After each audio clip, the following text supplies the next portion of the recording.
नमस्कार दोस्तों, आप देख रहे हैं भारत की भाषा विद संदीप भटनागर। आज हम एक बहुत इंपॉर्टेंट टॉपिक पे बात करने वाले हैं और वो है सुनीता विलियम्स के बारे में, उनकी जर्नीज के बारे में, उनकी पर्सनल लाइफ के बारे में और जो वो अभी रही हैं 286 डेज आईएसएस में, इंटरनेशनल स्पेस स्टेशन पे।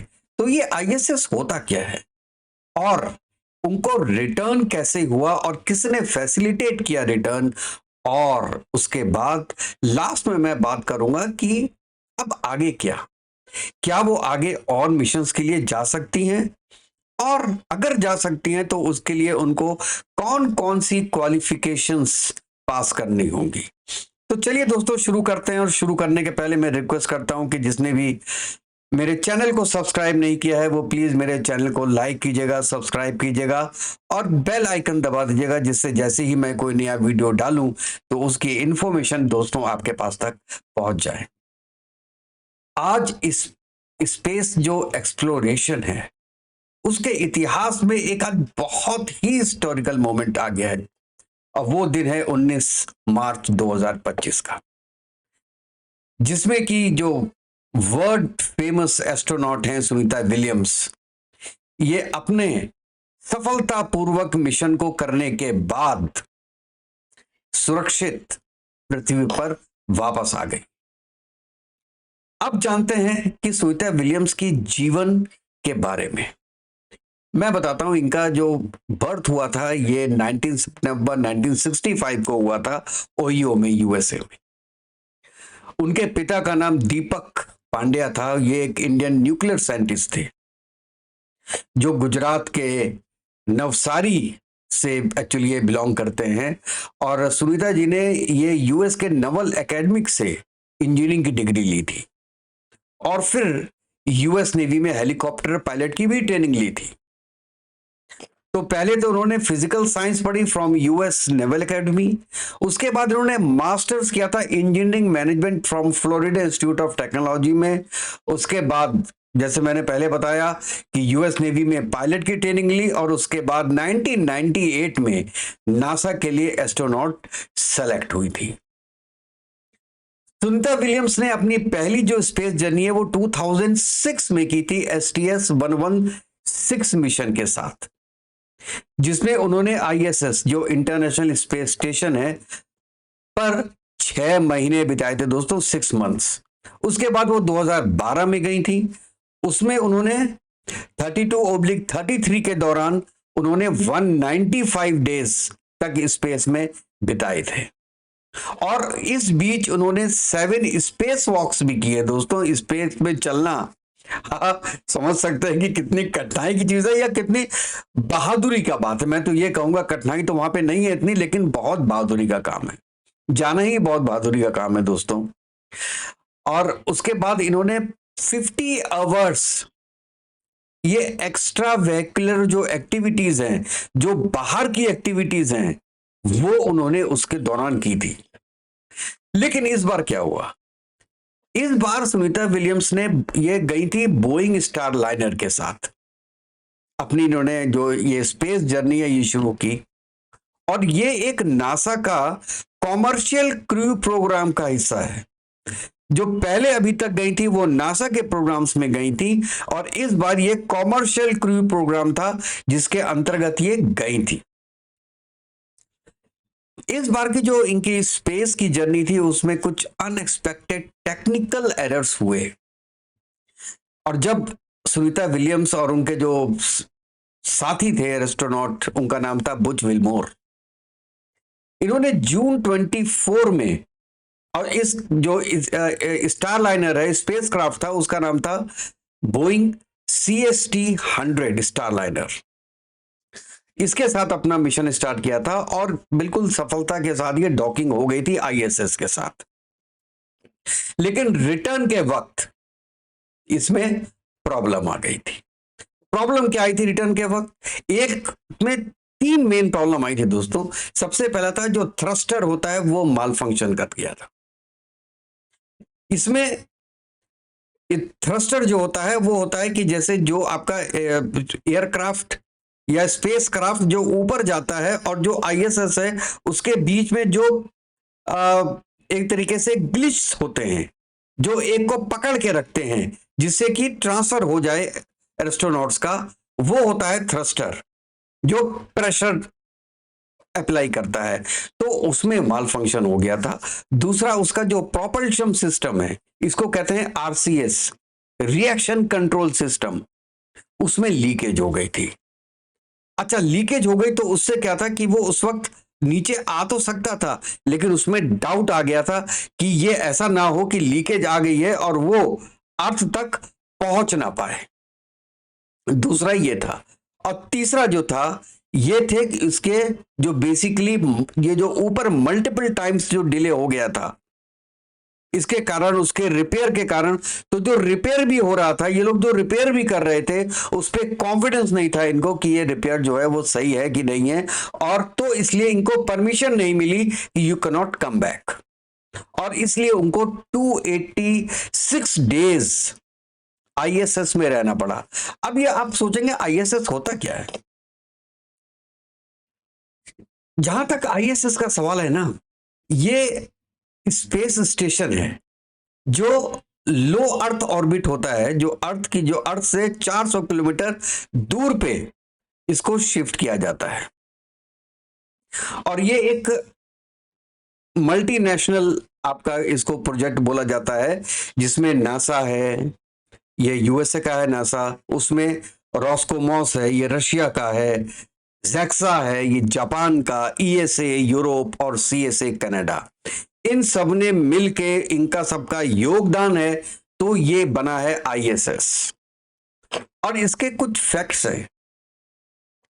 इसके जो साइज है ये एक तरीके के मैं आपको बताऊं कि जो आप फुटबॉल का फील्ड देखते हैं ना, फुटबॉल के मैचेस का, करीब उतना बड़ा है दोस्तों, बहुत बड़ा है।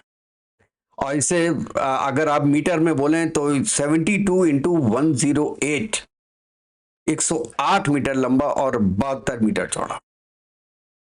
और जो इसकी स्पीड होती है वो होती है 28,000 किलोमीटर पर आवर, और ये एक दिन में 16 बार चक्कर लगाता है पृथ्वी का, एक दिन में 16 बार।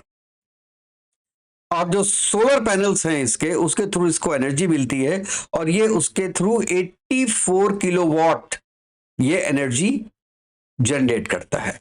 अब क्या होता है कि जो एस्ट्रोनॉट्स होते हैं वो वहां पे जाते रहते हैं, 2 लोग गए फिर वापस आए, फिर 4 लोग गए फिर वापस आए, 7 या 8 आदमी उसके अंदर आराम से काम कर सकते हैं। तो उसके लिए क्या होता है कि बारी बारी से लोग जाते हैं उसकी मेंटेनेंस करने के लिए, और जो भी इंफॉर्मेशन है वो लेने के लिए, और जो भी इक्विपमेंट्स जिनकी लाइफ खत्म हो जाती है या जिनको लगता है कि अभी इसमें कुछ माल फंक्शन हो रहा है तो उसको रिप्लेस करने के लिए, जिससे कि इसकी लाइफ बढ़ती रहे इस पूरे आईएसएस की, इसलिए ये लोग वहां पे जाते हैं। अब बात करते हैं इनके वापस की यात्रा का। ये जब ये प्रॉब्लम्स आई और वो वापस नहीं आ पाए तो ये हुआ कि इनको लेने के लिए किसी को जाना पड़ेगा। लेने के लिए जब वहां पे जाना है तो उसकी जर्नी के लिए भाई साहब 286 डेज लग गए कि एक ऐसा स्पेसक्राफ्ट चाहिए था कि वो उसके पास जाके उसकी स्पीड कम हो और उसकी डॉकिंग अच्छी हो, क्योंकि पहले वाले में डॉकिंग का इश्यू था। आप समझ रहे हैं प्रॉब्लम क्या थी? प्रॉब्लम ये थी, नहीं तो बहुत बार लोग गए हैं, नहीं प्रॉब्लम ये थी कि जिस आईएसएस के अंदर वो हैं उसके जो डॉकिंग का है, डॉकिंग मतलब कि जिससे अंदर बाहर जाते हैं लोग, उसमें प्रॉब्लम था, तो उसको रिपेयर भी करना है और उसके साथ उसको मैनुअली हक भी करना था। तो इसके लिए इस चीज में डिले हुई और ये काम किया था बेसिकली स्पेस एक्स के क्रू ड्रैगन कैप्सूल में। और इसके लिए मैं एलन मस्क का भी थैंक्स पे करना चाहता हूं कि उन्होंने अब एक तरीके से एक रिकॉर्ड टाइम में ये बनाया। पहले इसको लास्ट वेंसडे को इनको भेजना था लेकिन उसमें कुछ टेक्निकल इश्यू हुआ, उसके बाद थर्सडे, उसके बाद एक्चुअली फ्राइडे के दिन, लास्ट फ्राइडे के दिन उसको लॉन्च किया गया इनको लाने के लिए। और ये दोनों का एक टेक्निकल कोलैबोरेशन है एक्चुअली, ये स्पेस एक्स का और नासा का। इन दोनों ने मिलकर इसको बनाया है और उसको ये सुनीता विलियम्स और बुच विल्मेर दोनों को वापस लाने का ये प्रोग्राम बनाया था। अच्छा, अब जब रिटर्न की जो है, रिटर्न में क्या था कि एक तो क्या है कि अनडॉकिंग करना था। जो आईएसएस से जो क्रू ड्रैगन कैप्सूल है उसको मैनुअली अनलॉक किया गया दोस्तों, आके लगा दिया। फिर क्योंकि वो प्रॉब्लम तो पहले यही थी कि वो छूट नहीं रहा था, तो अनडॉकिंग करना पड़ा। अनडॉकिंग दोनों में प्रॉब्लम थी, डॉकिंग और अनडॉकिंग दोनों में प्रॉब्लम थी, तो उसको पहले मैनुअली अनडॉक किया गया। और डी ऑर्बिट बर्न कहते हैं उसको, क्योंकि डी ऑर्बिट बर्न इसलिए होता है कि जो उसकी स्पीड होती है उसको कम किया जाता है, और इसके लिए जो थ्रस्टर्स होते हैं उनको फायर किया जाता है। और एक्चुअली उसके लिए जो हीट शील्ड का प्रोटेक्शन होता है दोस्तों, 1600 डिग्री सेंटीग्रेड टेम्परेचर होता है वहां पे, 1600 डिग्री टेम्परेचर अनडॉकिंग के लिए और रीऑर्बिट के लिए।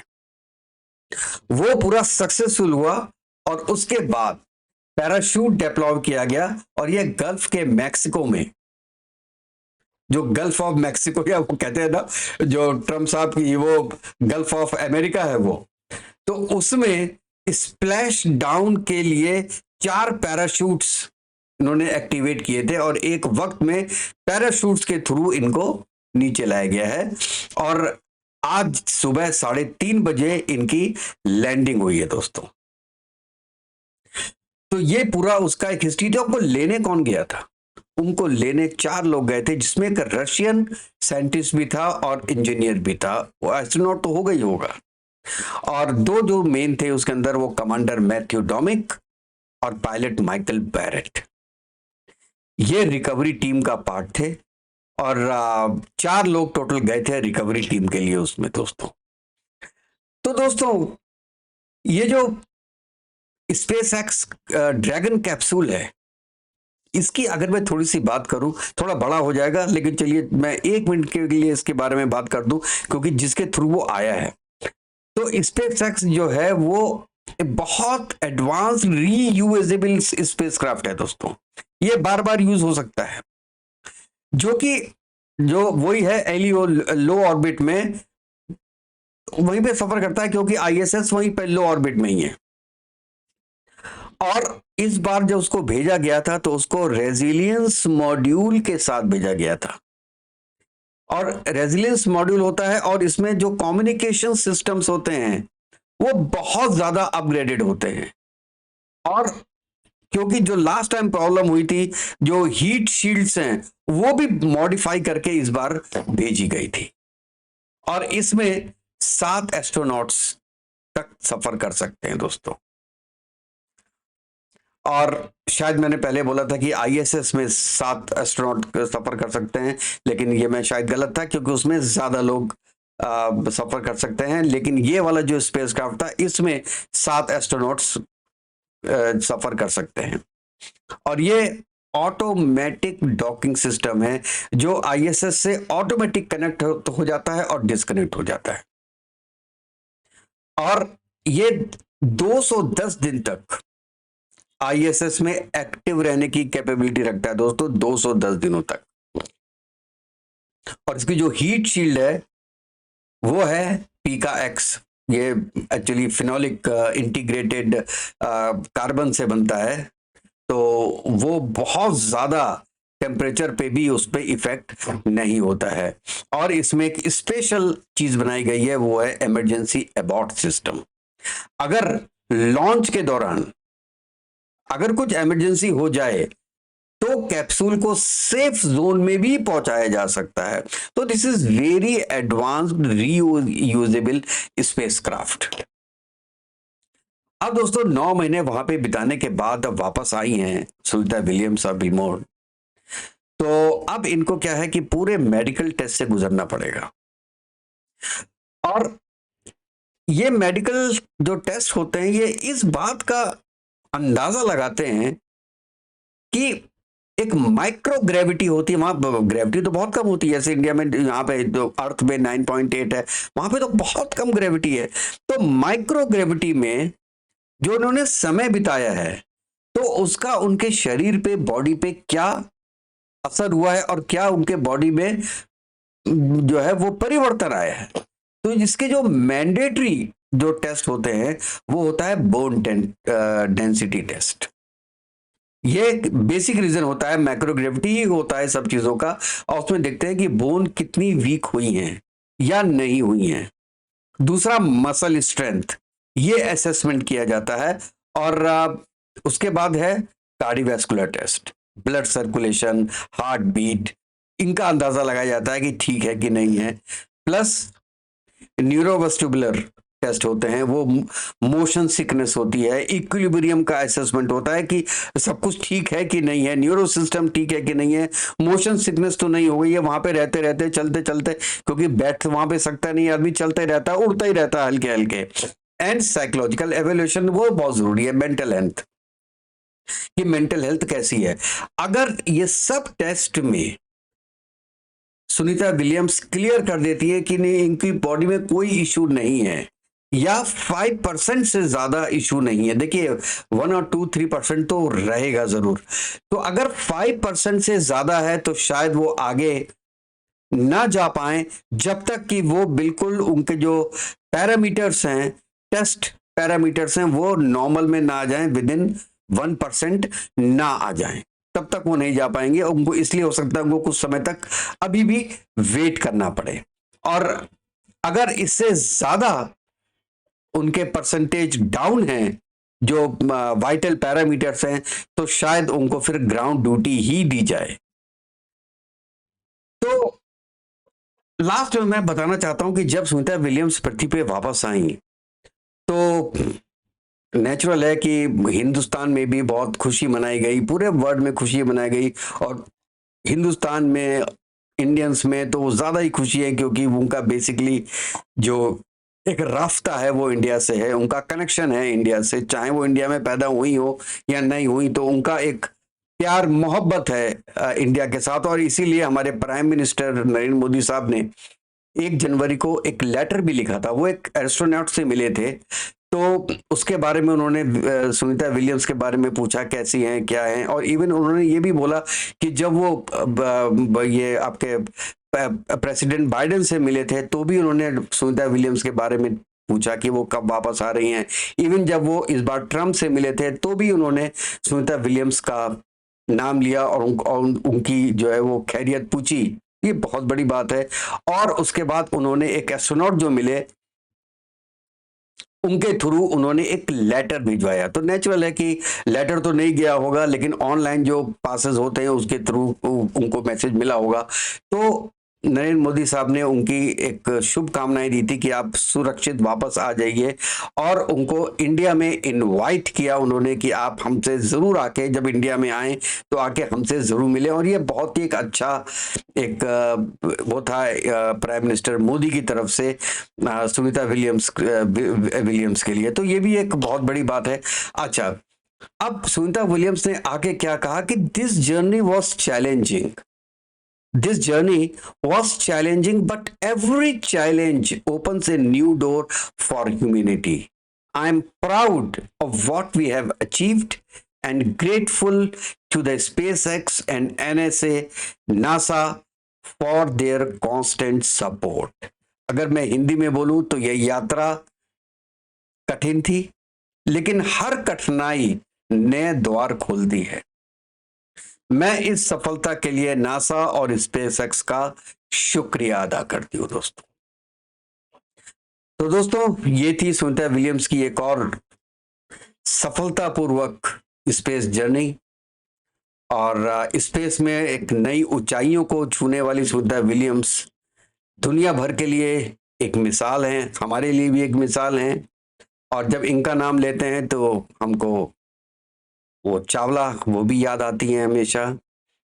अगर ये वीडियो दोस्तों आपको पसंद आया हो तो प्लीज अपने कमेंट जरूर दीजिएगा, और अगर मैंने कहीं कुछ गलत स्पेसिफिकेशंस या डाटा दिए तो प्लीज मुझे करेक्ट भी कीजिएगा, तो नेक्स्ट वीडियो में मिलते हैं दोस्तों, तब तक के लिए जय हिंद, जय भारत, वंदे मातरम। सुखी रहिए, स्वस्थ रहिए।